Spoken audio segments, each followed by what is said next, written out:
Well, hello, everyone. Rob Couture here, host of Still Serving, the VFW podcast, doing a special lunchtime live show right now. So one moment, and we will get to it in just a second.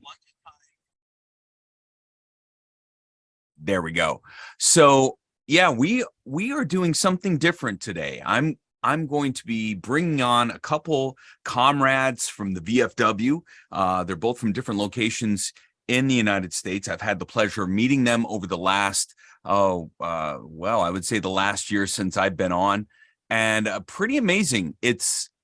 They are two gentlemen who have experienced supernatural phenomenon. Some people call them ghost hunters, and they're here to kind of discuss whether or not that's true, like their experiences, dispel rumors, and kind of really share with us what it's like to have these things. So it's been crazy. I went on one thing with them on one event. And it was pretty, as we could say, unbelievable, but it was like, oh my gosh, this is really going on. So I'm bringing them on right now. So joining me onto the program is going to be two of our colleagues. Let me get them on if I can here. And they are Mr. Rob Holmes. Rob Holmes comes to us from Idaho. Rob is a quartermaster adjutant over there for the Department of Idaho, and also Mr. Joe Horn, who's coming to us from North Carolina, also an adjutant and quartermaster for the department there. So gentlemen, welcome to the program. It's so glad to have you on. Hey, thanks, Rob. An honor to be on.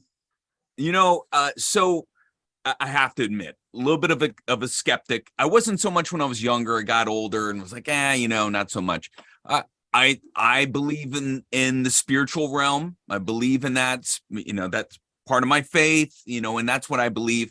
But as far as like spirits living among us, ghosts and that sort of thing, I've always been kind of like, I'm not so sure. Maybe because I don't want to be freaked out. But I think that's just like normal people are like regular folks that have never really had interactions like that are always a little bit skeptical. So before we get into it, I think it's really important for me and for our audience to understand who you gentlemen are. So Rob, let's talk about you. Give us a little introduction, a little bit about your service in the military and how you came into the VFW. All right, sure, absolutely. So I did 23 years in the Marine Corps. I joined as an 0311 or an infantryman, or 0300. I made it, if you like the Full Metal Jacket references. So I made it as, so I went in as an 0311 and then basically just worked my way up from, private all the way up to master sergeant. I retired, held a bunch of different things in there and really, I think after I got done, I started doing the VFW and kind of want to do what you're doing, Rob, which is kind of promote the VFW because it's one of those organizations that I believe we people just don't know much about us, and I want to make sure that they do. So, to kind of promote it, I think I started out just doing. So I'm also a Twitch streamer, as you know, but I know that people here may or may not know. So I've been wait a minute, for people that don't know. I mean, there's some people, they may or may not know that about you, but for those in our audience that are a little bit older than the current generation of veteran, explain to us what Twitch is.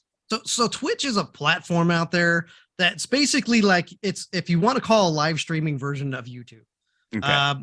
It's a lot of people do either, and I don't understand this concept, but it's for some reason, it's the generation, I guess.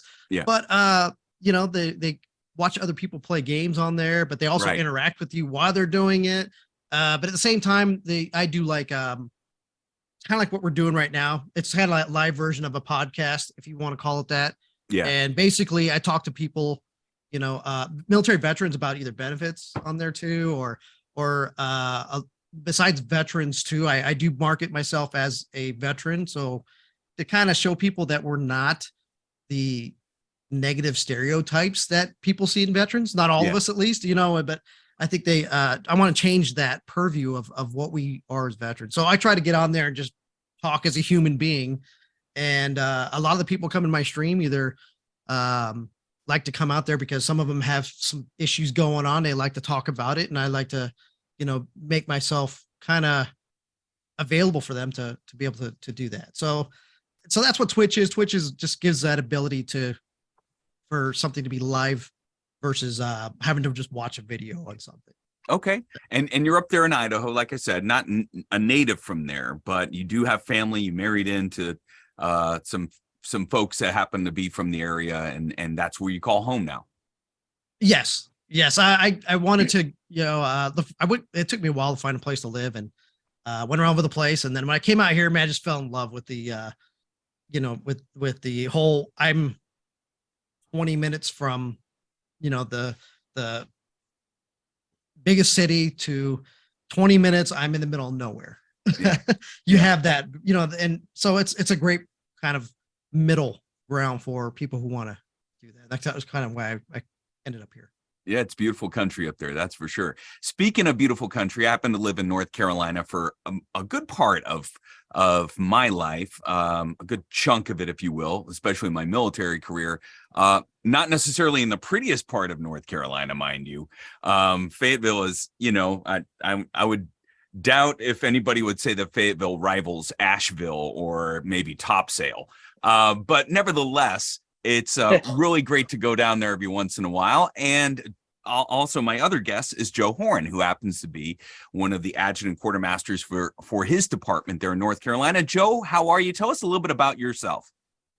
I'm doing pretty good. So recovering. So I want you to know, I want everybody to know this day is sponsored by Red Bull. But it's good to be here. A little bit about me. I mean, I joined the Army in 1998, kind of a little punk off the street, but a little punk with interesting background, dealing with today's topic of spirits, ghosts, things of that nature.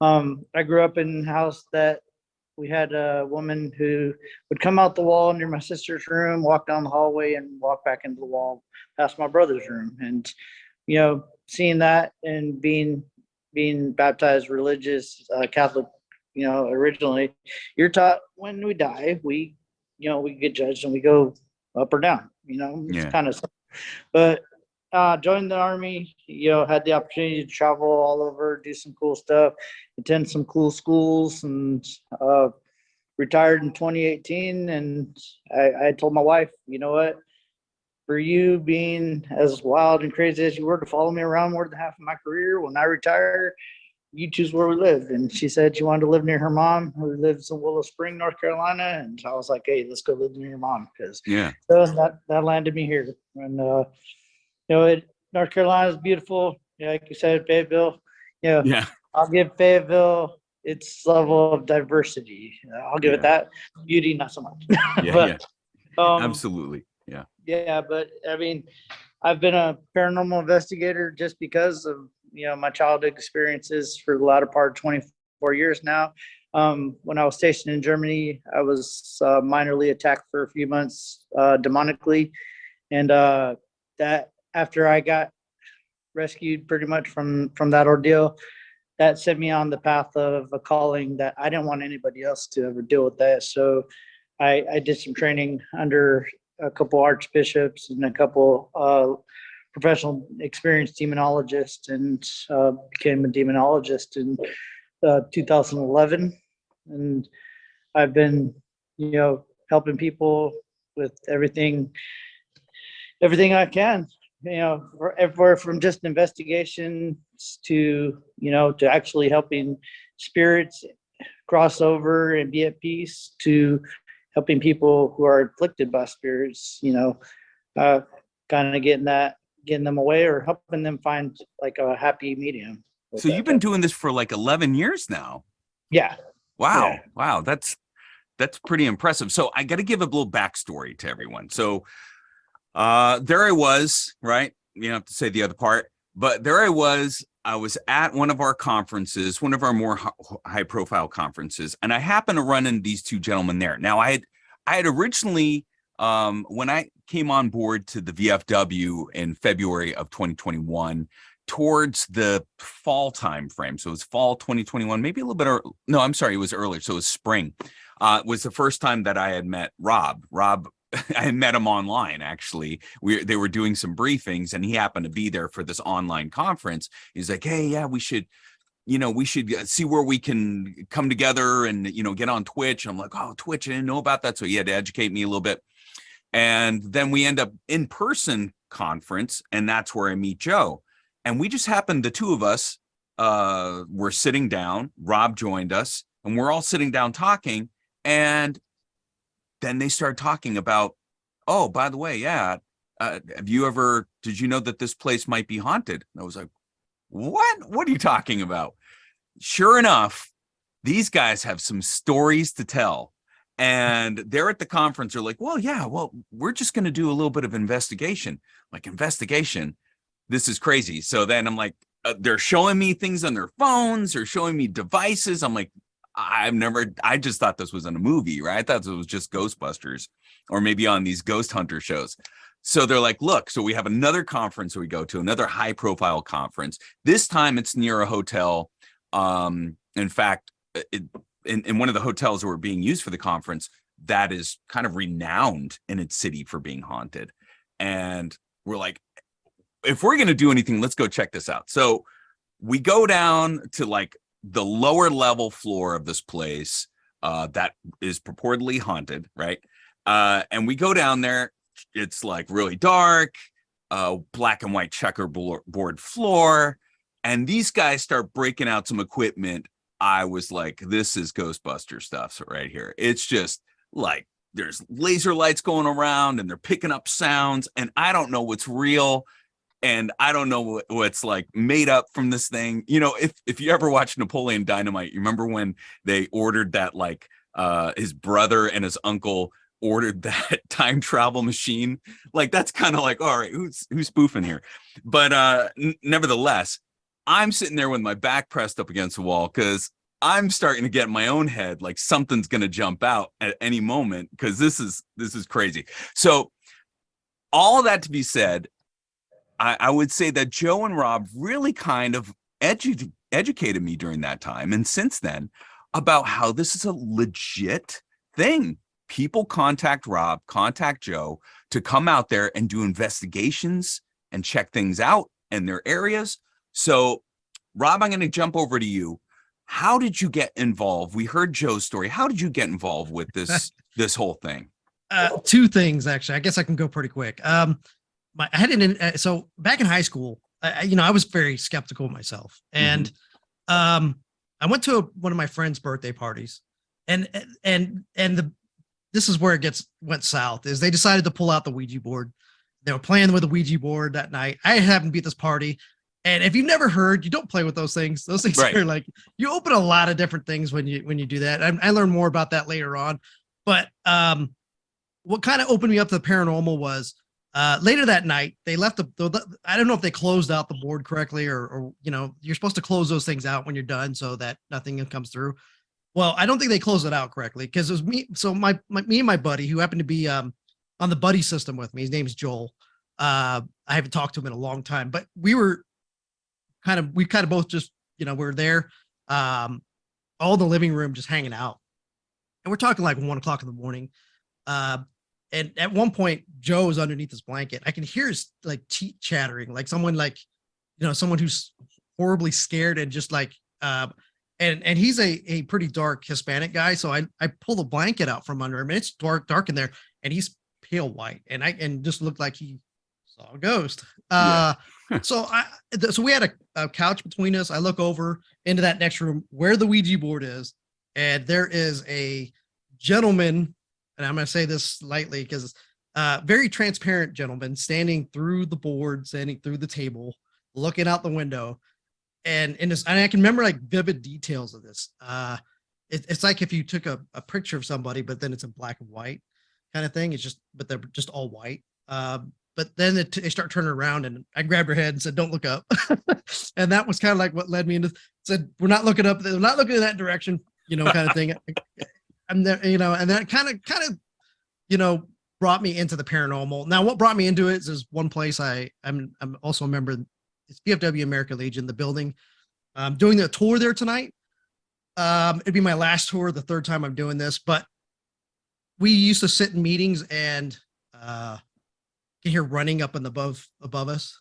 And then, me and another guy go up there and clear it and nothing there. So we're like, man. what the heck? And then one time we're doing shooting and they had this piano sitting in the corner. I'm doing, I teach Olympic sporter rifle for the American Legion. So I'm teaching kids and you got to probably 10, 15 family, because you have to have their parents there while you're doing it.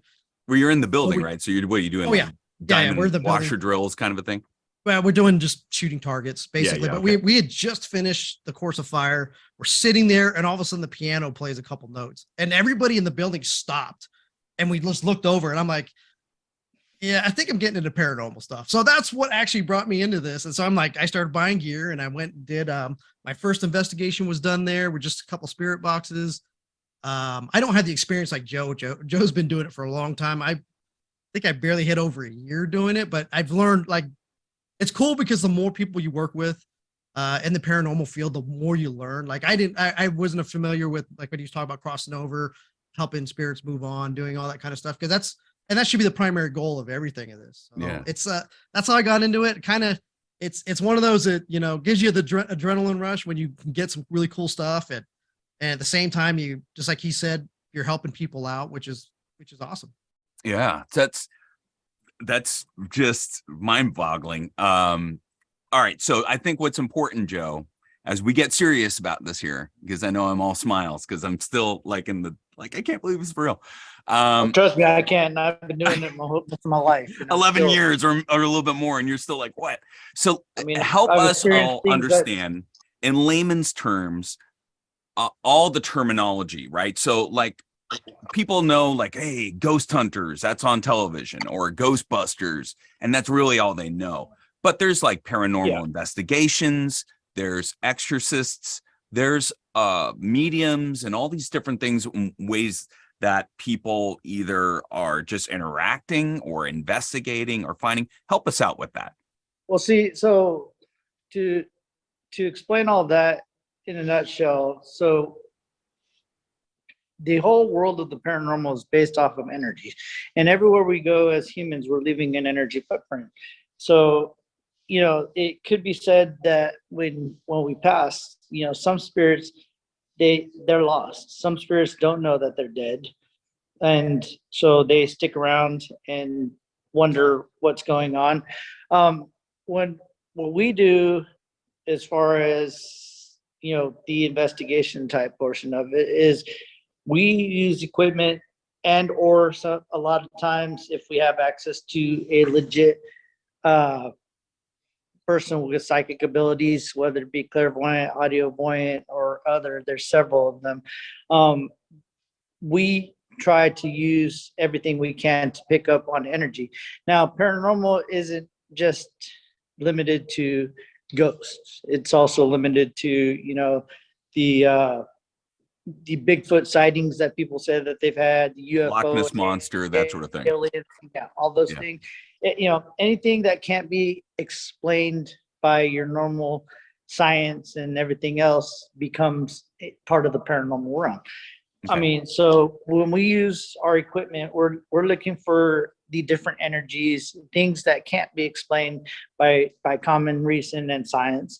That's when we started with the mindset of, okay, now this could be something of, whether it be a human spirit, whether it be an animal spirit, because they got spirits too. If you live, you die, you're giving off some sort of energy footprint. Okay. We focus on energy, right? Yeah. Not here to argue the religiousness of it. This is like, okay, this is for the supernatural. That's kind of the baseline. Yeah, the religious portion of it, a lot of people don't want to admit that, hey, there's a lot of parallel to it, because a ghost is essentially a human soul. So, in religion, if you're Judeo-Christian, you're taught, hey, when you die, you're going to go for judgment, and your soul's going to be cast up or down. Okay, well, you know what?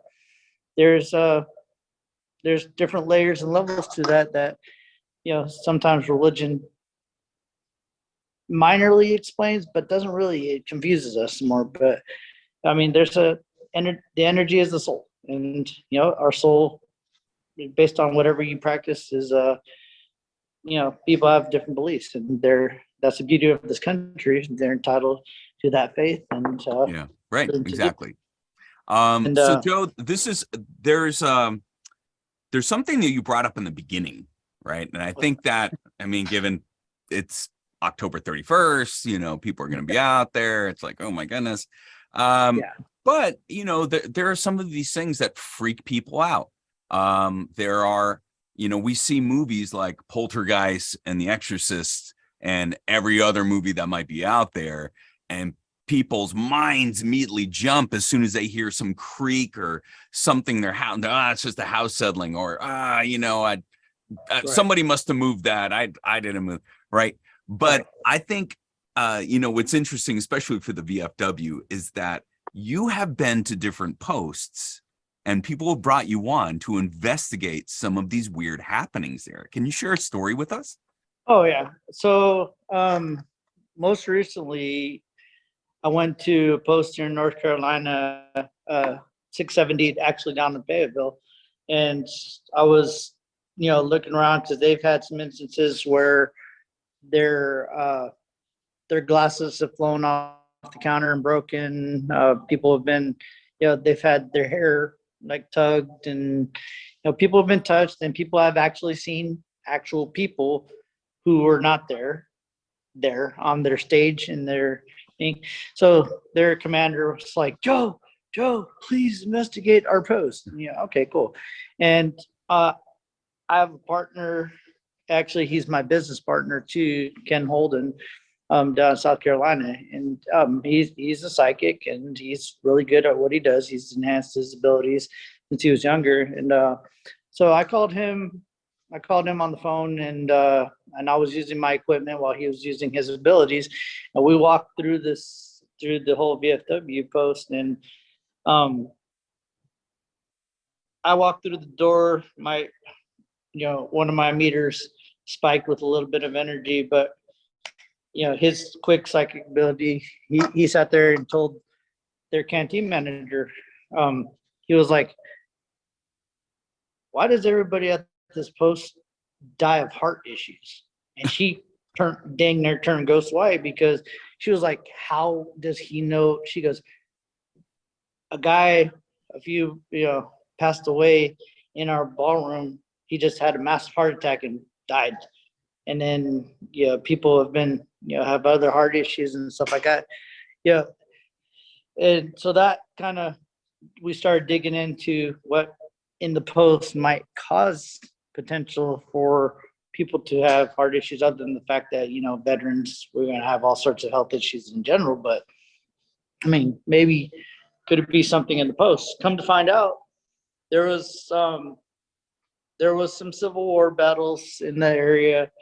There was some other things. I mean, when Pierre de Lafayette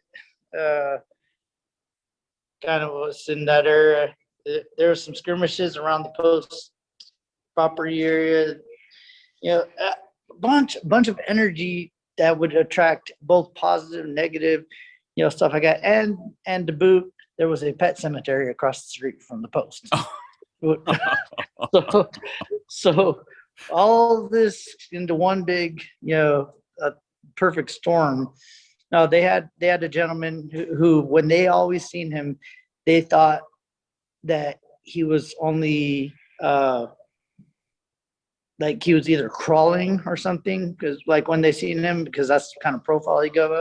Come to figure out, it was a spirit of an older man in a wheelchair. So that's why it looked, he was so low to the ground. Oh, wow. And things of this nature. I mean, and not everybody's going to experience the ghost. I mean, everybody's Halloween thing, this is when the veil is at its thinnest and spirits and everything are going to come. Yeah. And while true to the form, spirits are active every day, 24 hours a day. But So they're all around us. Is that what you're saying? Yes. And but they're only going to show themselves to people who either like in Rob's instance, he used the Ouija board, so he kind of got what he asked. They got what they asked for. Yeah. They asked for communication with something. They got communication with something. Yeah. They got I to don't see know that. I don't know if I, want to mess around with a Ouija board. A lot of people are like, it's just fake. But, growing up with like a mom who told me never mess around with that sort of thing. You know what? Those things are fake until they're not.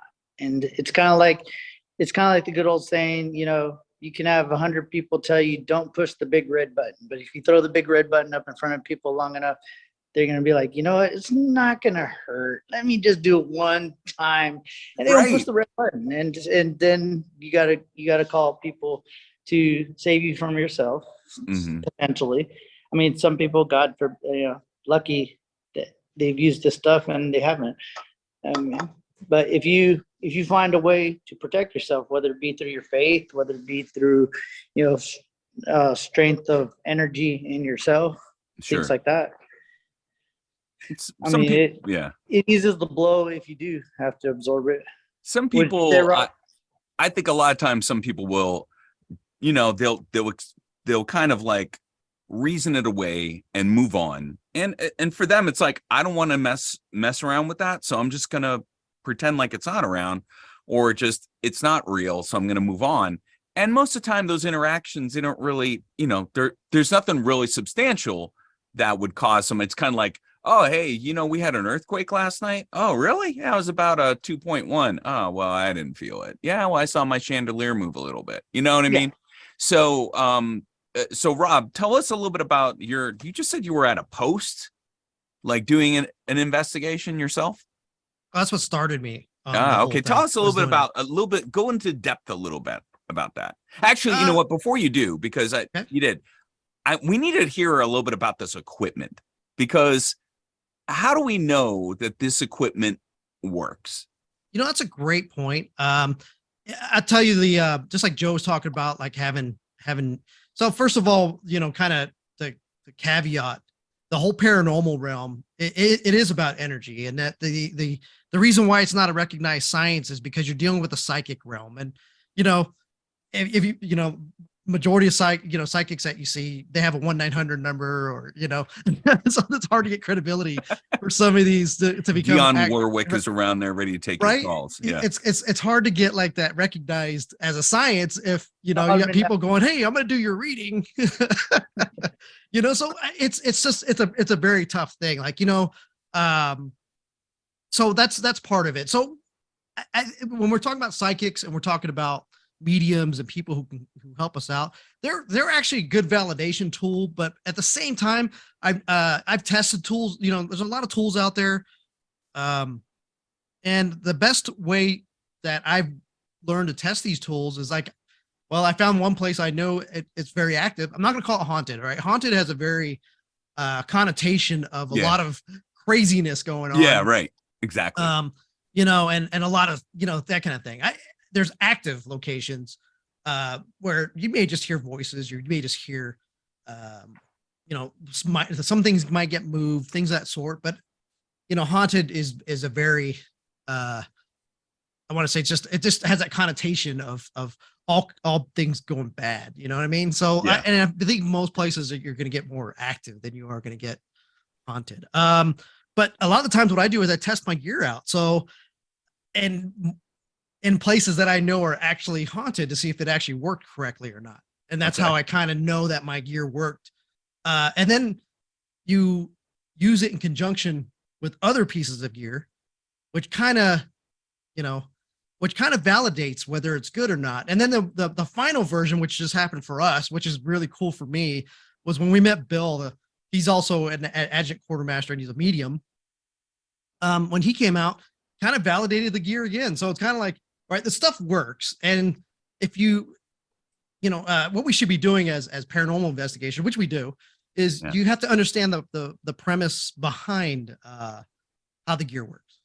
So like spirit boxes is a very common one. People are like, well, that's people, you listen to the radio, or there's stuff that listens and it feeds into it. It's like, there's like the movie Poltergeist. There's always some basis of something that you'll Perfect find. example, right? The You know, static on yeah, the TV. the static is white noise, and that's actually what a spirit box is. So it's kind of validates, you know, what that piece of tool is used for.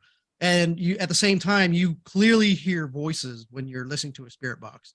Yeah. Well, a bit, the sad part, you don't hear it at that moment. A lot of Yeah. times, just you have a portal. So like for me, I just do the whole thing, and then I listen to it later on. And I go back and go, holy crap, they're talking to me the whole time. I didn't even know it.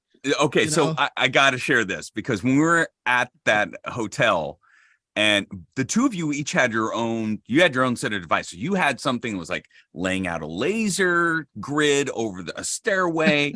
You had this like motion detector on your head. So if somebody came by, a light would go off on the side.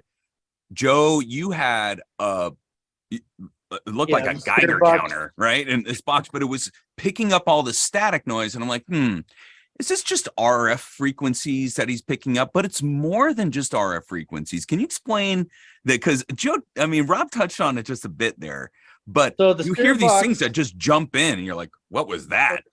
so the spirit box, yeah, like he said, it scans radio frequencies, AM, FM, but we have the ability to change how fast it scans each frequency. So what I like to do is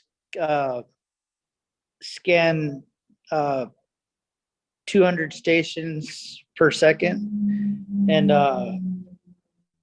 so you're talking fast. Anything that's going to speak, whether if you're going to hear radio frequencies regular cutting into it, you're going to hear like you know, chopped up stuff like that. Yeah. So, but anything that's going to actually answer you, because once again, the energy of the spirits, they will use that energy to manipulate, you know, and speak through the white noise energy that is being created by the spirit box. Okay. And so any word that they speak generally comes, if they speak one word, say they say hi, simple. Mm-hmm. But hi is said over 15 to 20 radio stations. So the, you know, the actual, you know, the ability to validate that is high because you're sitting there scanning so fast that nothing should be able to say hi. And that is exactly like I said it. Yeah. In just that little hundredth of a second. You can't say a word like that. That's something well over a long range of frequency of radio stations. So, you know, when we use that type of stuff, and he said something about a portal, which I have, which is basically a smaller condensed version of a what is it? Sorry, I blanked out. It's like okay. It just funnels out the noise. Yeah. The background, So, the actual cycling yeah, of we could stations. dial it in. It's like a small version of a guitar amplifier or Okay. a thing amplifier, and you can dial in to where I can wipe out the white noise, but only keep the raw voices and noises that come through behind the white noise, which can clear up that stuff. So we've had some really good conversations all over. I think we got a little bit down when we were in the speakeasy and everything else. Down that hotel. Yeah, we got right? some voices down there telling us certain things, telling us to get out and why they didn't want us there. Yeah. And, that was interesting because I mean, you clearly I'm not even a novice. I mean, I've never seen this before, never heard of that. I mean, I was already kind of like, you know, skin was crawling. And you two were able to hear them, like you were able to make out what they were saying, which is really interesting. So we're down there, you guys are asking these folks questions, right? Mhm. You're asking questions of them. Who are you? How many of you are there? Why are you here? And you're at the same time, Rob, you were like reassuring them, saying, we mean you no harm. We're only here to find out more. And somehow that was like to them comforting. Yeah, I mean, what you're doing is basically you're validating them. So, like you were talking about at the beginning. So mission one for anybody that does this, and Joe, hopefully he'll agree with me on this, but our first goal is to debunk stuff. You Yeah. know, we want to make sure that just like, you know, we don't go into this thing and be like, oh my gosh. Like you see these videos out there of people going to this and you can literally like go, that's probably, that could be something else. Like, here's a good example. We were doing the one recently that we were doing, and the door started to blow open. And I'm sitting there like, I'm pointing at it, and then Joe goes over and he sticks his hand through it and goes, that's the wind. Perfect. You debunked it, man. I'm not I'm not gonna go with that. But at the same time, spirits need validation. And the reason why I say that is if you happen to have a spirit and then you ignore it and kind of just write off, if it keeps giving you these signals that like it's there and trying to get your attention for some reason, well, it's going to keep trying to get your attention. Versus if you validate it, like, hey, I understand, but you got to make sure that that's legit. Can I jump in for a second? Yeah, Joe, go ahead. All right. So also to the, letting them know that you're not there to do any disrespect or anything else. You got to remember, fundamentally, human spirits, they were at once in a human body. So don't treat them as if you would not like to be treated. So if I sit there, and a lot of times when you see ghost spirits, things, it does also have that negative connotation because people automatically go, oh my God, I got a demon. And it's like, no, you have a human spirit that's just trying to maybe get your attention because they have a message for you or anything else. So a lot of times when people have that initial reaction because they don't know, that spirits can be good, bad, or other. And, they automatically jump to the negative. We're there to literally figure out who they are, what we can do to help them, and things of that nature. So it goes back to treating them like you would any other human. You be a good person to them, they're generally going to be a good person back. Okay. So. All right. Hey, Rob, in your first one, did you end up finding out whether that was an old comrade at the VFW post or not? Well, so what I did, so we do a lot of history check. Okay. So the first one I was at, the building has been there since like late 1700s. And the first building that sat there was a church. So you have a lot of things happen at churches. Sure. You do the funerals and things. So it turns out that, when I went back and did that and checked it, and kind of one of the things we do, because you're like, why would this place be haunted or anything like that? Or why is it having any of this activity? It just turns out that was a church, and a lot of spirits, they have to, they like to congregate around what made them happy. If a lot of these people were going to church during the 1700s, and that's just that's the place, central gathering place, right? Absolutely. So it's like a train station. Like we're not going to go to the train station, but it's like being in that area where there's a lot of them that congregate, that's what they know. It's like, why would spirits hang around? Like I've been to the Idaho Pen twice. It's like, why would all these spirits hanging around in a prison? Well, if that's what was happiest for them in life, I mean, that's where they're going to hang out. Well, not necessarily happiest for not them. always, but some of them jokers spend a lot of their time there. But let's just, and this is sometimes controversial, but I'm very real, so I apologize if this offends anybody. But let's look at a church for what it is. Where do people go to shed their psychic energies of sadness, guilt, doubt, hopelessness? Where do they go to in their faith? They go and they pray, and they find their energy to be better in the church. Sure. So you have a multitude of different energies in the church. Yes, happy, a lot of it happy, because that's where people find their happiness in their faith, the congregation with each other, hearing the word, everything else. But they go there to fundamentally do what? To be absolved of their sins and to pray for better in their lives, and to pray for forgiveness for crazy stuff that they've done, through. So that energy in the church, you got, you have several different energies. And so if his post was a church at one point, you have all that energy, and then at some point it became a VFW. Now you have all this comrade auxiliary energy, party energy for however old their VFW is, all conglomerated into one big psychic ball of energy. So he can have there could be all kinds of different things there.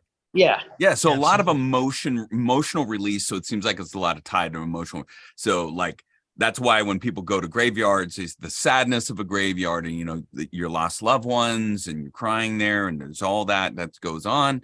And so people could say, well, I can understand people releasing a lot of this energy that was once there, and it's probably whether it be celebratory or it has to be deep grief and sadness, and so people might be able to get on board with that. And However, energy attracts energy. right. So when we're talking about ghosts, apparitions, things that are beyond just an emotion of someone, right? I'm gonna share a video with you guys. So this is when we went to this hotel, and your device happened to pick up this green squiggly line. Now, I don't know how it was able to do this, but I'm looking at the screen. I'm looking over the screen of your device, and then looking back at the screen and looking over. I'm like, all right. And then every once in a while, I see this little green squiggly line pop up, and then it disappears and pops up and disappears. I'm like, okay, well, what is that? Like, maybe it's picking up some light and there's something in the program. But really what this program does is it gives an outline form to, people or living things or moving things. I think it was mostly moving, right? So what ends up happening is SLS is what it's an SLS camera is what it's called. And an SLS basically what it does what's the acronym mean? I can't remember top of my head. Sorry. But you know what? Joe's got it. Hold on. Something light sensor. Yeah, it's something light sensor. I can't remember the first one though. Okay. But like human beings, we have a tendency to do pareidolia a lot, which is basically you recognize human shapes in a lot of different things, even when it's not there. Like if you ever see half these stuff you see out there, it's most of the time pareidolia. Like they're unless you're actually in an active location, but pretty much walk around and recognize human shapes in anything. People see it's natural. They see the Mother Mary and a piece of toast, or right? Something. Yeah. But the idea of the SLS camera is it's supposed to do the exact same thing like we do, is pick up human shapes using the cameras that you have. And it just, when it does pick up the human shape, looking for the eyes, ears, and things of that sort, what it does is it builds an outline for it. Yeah, so what it does is it shoots out a little infrared laser grid, basically. And anything that breaks the laser grid, whether it's living or other, anything that breaks the laser grid in those IR lights, it will map it out in a stick figure form. And so like that's exactly what you saw. So what I guess he's about to show you, the background to that very quickly was we had been down there asking questions and conversing for about 15-20 minutes with an array of different spirits near a speakeasy, what used to be I believe radio channel for, I think it was Disney. Yeah, there was like a radio station happening to be, and actually we weren't even in the bowels of that building. It was further down, and they said it was even spookier. But nevertheless, it was like at this lower level, there was a street level speakeasy at the bottom of this hotel that we were at. Right. So I'm sitting there and I'm like, you know what? I'm feeling pretty rude. I've been over here asking you guys billions of questions and not even tried to get to know you. So you know what?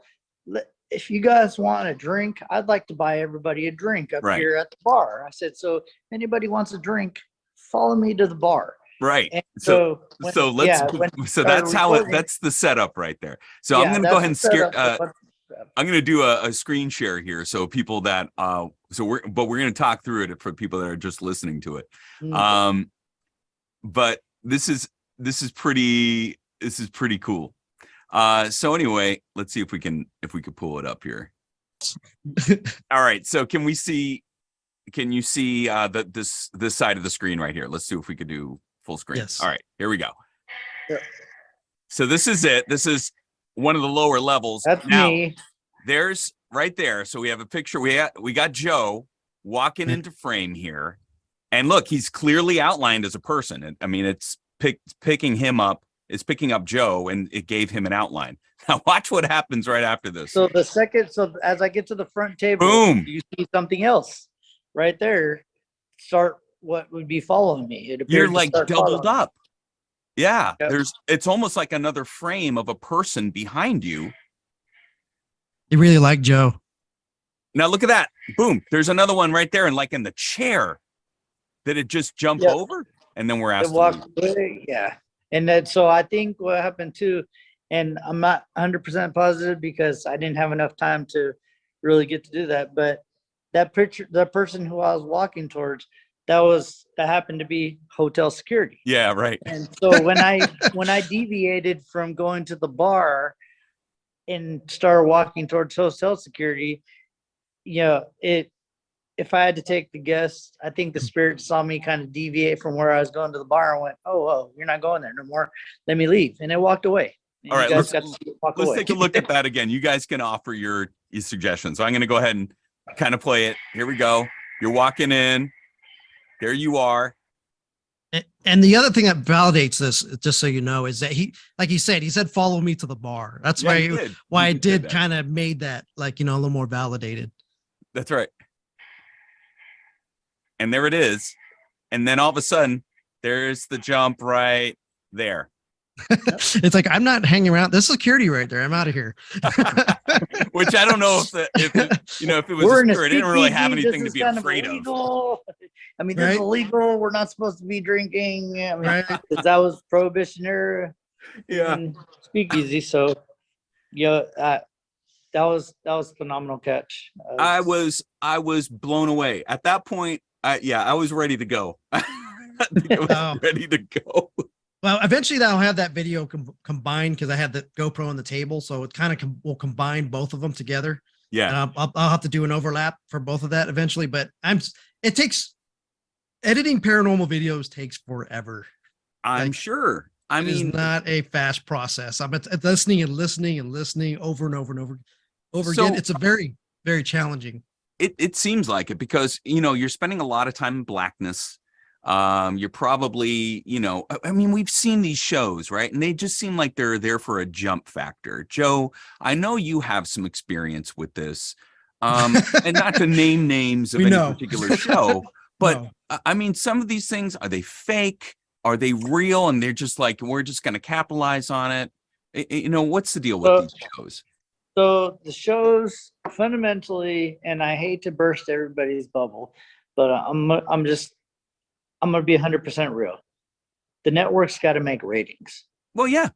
And so if you go to, or they send out their teams to different locations, and those teams, mind you, for that 1 hour of show, 45 minutes of the show, those teams are on location for a week or two.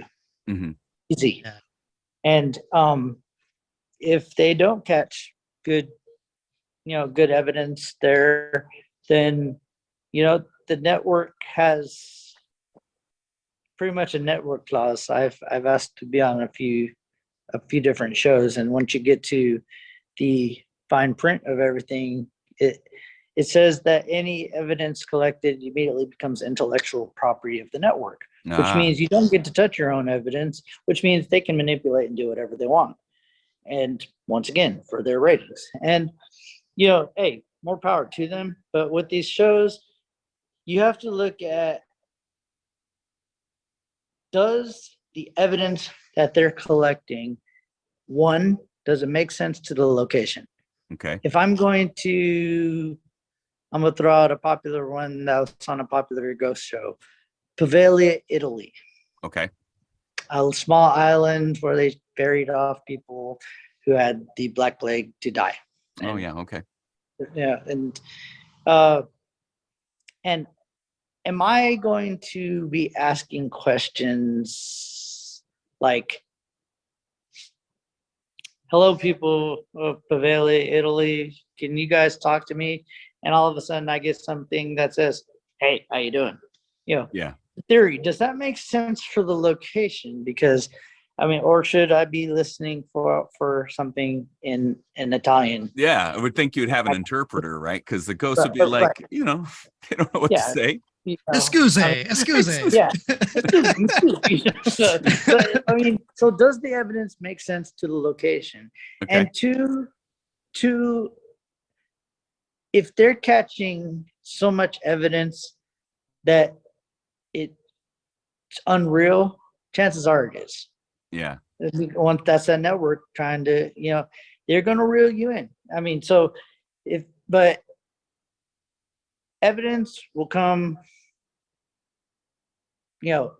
every so often. I mean, you're not going to just, have Right.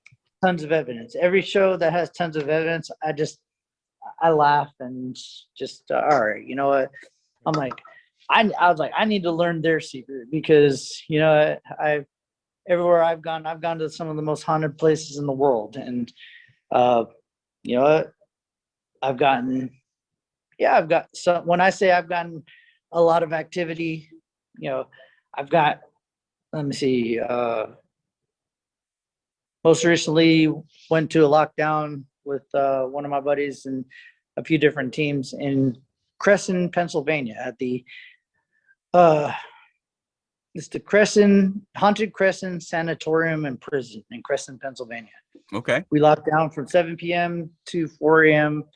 and 24 buildings on site. It closed down in 2013. Okay. We had a pretty active night. We had a lot of EVPs. We had prisoners telling us, what they weren't going to do and, to get the F out. And, different prisoner stuff. And, we had a couple of our people get, poked, like, psychically.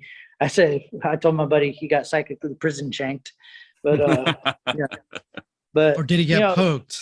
Yeah, he got No, I'm poked. He kidding. had a bruise on. He had a bruise on Sorry. his back, and things like that. Like I was like, hey, when you have activity like that, that's semi-constant. Yeah. That's a good night. But when you're on location for several weeks, and they're gonna pack anything and everything, and some fillers to kind of make the show, gripping to watch. And Right. Right. If you don't mind me adding to the other thing too, is like, just like we said, our first mission is to debunk. And a lot of the times you don't hear him going, well, that could have been just a wind, or that could have been just maybe we left the door open, or maybe majority of the time they're not trying to debunk this like automatically saying, oh, the ball threw itself across the room. It's like, it might've just came loose and fell. Right. Who knows? So sometimes you really gotta, it's just one of those, that's how you can kind of tell if they're really trying to push for evidence or if that's been edited out. And then they're using that as evidence versus what happens with it, if that makes sense. Yeah. Another thing to look for is too, and every show is guilty of doing it thus far. And but I'm about to do it real quick. I'm Mr. Joe on the show, and all right, guys, we're coming and we're here in blah, blah, blah. And all of a sudden from the background you hear, oh my God, I saw this. I saw this. Yeah, exactly. Yeah. It's like, oh my gosh. nobody cares about your face. We're not here to see you. If you're gonna do a background on it, hey, let people see where you're investigating. Stop playing. Some Blair Witch stuff going on right there. Right. If I'm gonna be doing a show or whatnot, sorry, I'm over here messing with my stuff. But no, if you're on a show, this is my firm belief. If I ever work to be on a show, which given the company I just started, may be sooner than later. Okay. But no, I have full spectrum body cams to where it's going to be facing out. Nobody's going to look at our ugly mugs. We don't, nobody's care about us. We'll show you on our intro credits who we are and what our position is and everything else. And we may turn the camera and be like, hey, you know what, blah, blah, a little bit. But no, we're always going to have stuff facing out. So you guys can, the audience can see what we're looking at in real time. Unlike the TikTok crowd who loves watching the reaction videos. Yeah. But see, a lot of them. Yeah. And I hate to say this, but it's so true. a lot of these people want to become Insta famous, TikTok famous, because those platforms, they pay for views. They do. How many views? They'll pay you for views. So if I can sit there and, I'm pointing you at my ugly mug, and, heck, you might be more scared of me than you are of the ghost. But Right. whatever the case, no, those guys, they're attention seekers wanting to become famous, overnight celebrities who Right. really have no experience in what it is to actually investigate. Investigation involves digging deep into research, being a researcher, being open-minded to the fact that not every little thing is paranormal, or not everything is even real. There's a lot of 95% of everything can be debunked, which is proved to be false, right, in the paranormal world. But that 5%, good Lord, that 5% will. That's what you're looking for. Yeah, that is what makes this practice so interesting, and is that you can't explain that away. You can't debunk it. And so now you go into a level of research of and a level of investigation, where everything and our military training comes into play with a lot of that, because what are you taught in the military from start to finish is situational awareness, right? Right, being a sensor, right? Mhm. Being aware of your surroundings. So everybody who's been anybody in this practice has always said, you know what, you can have millions of dollars worth of paranormal equipment, but the best equipment is self, because your body is a human walking energy sensor. Yeah. And animals, you hear the stories of, oh, my dog was barking at the wall and there's nothing there. Yeah, because their whiskers and their eyelashes and stuff, those are energy sensors. They pick up on things. Yeah. So if a dog or a cat or anybody, if they like you, you're probably a warm person, even if you tend to try and outwardly be, like grump or whatever the case. No, you're probably a good person if the animals like you, because they're sensing great energy from you. Oh yeah. Okay. That kind of makes sense, especially for those of us that might be a dog or a cat owner. And for some of that stuff that's real. I think the most important thing is, just have conversations about it. You got questions, ask. Rob, I know that you have your podcast. You mentioned it before. And as we get ready to wrap up here, talk a little bit about your podcast. I know that you put this on your podcast, and because personally, I think the more the better. The more that we're able to get information out. I love the fact that you're addressing veterans issues. You're talking about suicide awareness and prevention. You're talking about service claims. You're being an excellent representative of the VFW. Where can people find your podcast, and tell us a little bit about it? I do a channel called Veterans AAR, which is, and as a veteran, if you don't know what an AAR, well, everybody veteran knows what an AAR is, but people who don't know are veterans. Yeah, after actual report or actual review. So, I do that, and I try mostly the stuff you'll see is on YouTube, for example, is my investigations. I try to take the most honest of everything we've been talking about. I try to make the most honest investigations out there for people to watch and know that it's not like, realistically, it's not like you're going to see on TV. I've done 3 with Joe. I think I'm at about 12 or 15, but I've only put out like 5 or 6 right now. I'm still working, and I have to do it in 3 different parts on one of the videos, which I'll be putting out one today. It's very time consuming, and at the same time, you want to give everybody the legit stuff. You don't want to you hardly ever see my face on a camera, other than like I am right now. I give a little bit of commentary at the beginning, and I give a little bit of commentary at the end. Yeah. But I try to focus on everybody else. So like when I'm working with other people, it's on Joe. It's on, because that's where stuff is going to happen. It's not going to happen on my face. Right. And that's why the camera's always. That's why I wear a GoPro on my head, because the situational awareness for 2 things. One, I'm looking, if something happens, I'm going to look towards what's happening. Sure. And the second thing is EVPs, or electronic voice phenomenon. If you're going to catch that, which is, rare in itself, but if you're going to catch a legit EVP, you're going to catch it. Like I'll catch it on the camera and the mic. Ah, I see. It's just an easy way to do it versus, trying to, yeah, that's why I'm not on TikTok or any of those others. Yeah. So I do have a YouTube but, channel. But you are on Twitch, right? So yes. what's your Twitch handle? It's the same thing. It's Veterans AAR. As same as on YouTube, right? Yes. Yeah. Okay. Yeah. So yep. So I try to keep them kind of consistent in there, but I do keep different names for like Twitter. And I changed my name at one point because it's a little easier for, you're going to make a veterans channel to kind of name it something that has to do with veterans. Sure. Well, I mean, Holmes, investigation, Sherlock. Right. I mean, it kind of makes sense. Yeah. Rob ghost hunting, just, but then I'm doing veteran stuff. This doesn't work. So yeah, it's a unique channel. That's for sure. Joe, you had mentioned earlier, a little bit earlier, talking about your new business, Paranormal Events. Am I right? Is that what it's called?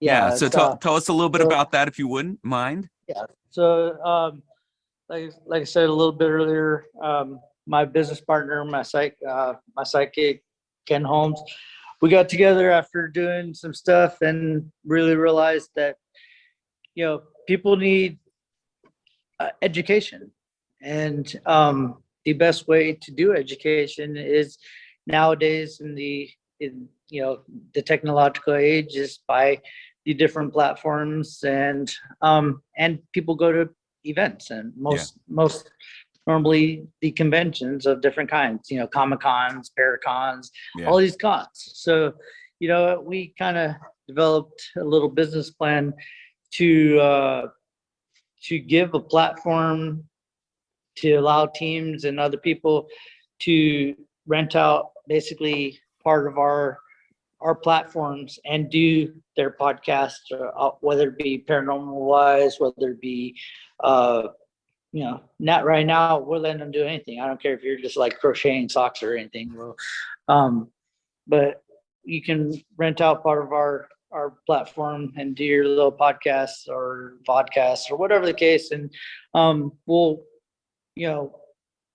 we like if you put out our company, like, hey, we're sponsored right now by, Para Events Production and stuff like that, which is the name of our business. Okay. Para Events Production.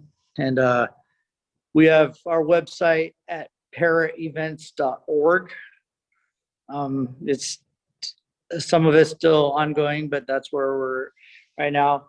I have my own paranormal team that I've run all since the military, since good Lord, 2009, 2008. I think people finally got me on, me on Facebook and said, hey, you need to start doing that. Okay, so yeah. I mean, if you go on Facebook, you type a little @ you type GRIP group, GRIP group 365. It should bring up my team Facebook page. And we're working right now to do stuff with our business to make, we're setting up the Facebook and Instagram and all these social media sites. But here within the month, we will, we'll have a lot more going. So if people want to follow what we do, right now, best thing is that group 365 on Facebook, and we'll start posting a lot of stuff on there. But all right. Yeah, look out for paraevents.org, and we might have a paranormal convention coming to somewhere live near somebody's state. And well, that's great. Come out and meet us, shake hands, and it'd be like, hey, just tell us where you're from, and we'll rock out. We'll have some fun. Sounds good. But I tell you what, it's always been an interesting time with you guys. I love talking to you, and I just tell people that have an open mind. But these two guys have been great. They definitely piqued my interest, and I'm so glad that you guys have been on the show. Joe Horn, Adjutant Quartermaster for the VFW's Department of North Carolina, and Rob Holmes, who's also an Adjutant Quartermaster for the VFW's Department of Idaho. Guys, thank you so much for being on Still Serving, the VFW podcast. Hey, thanks, Rob. It was an honor. It was fun. It was great. Thanks for having me. Yeah, wonderful. And you guys be safe and have a wonderful Halloween.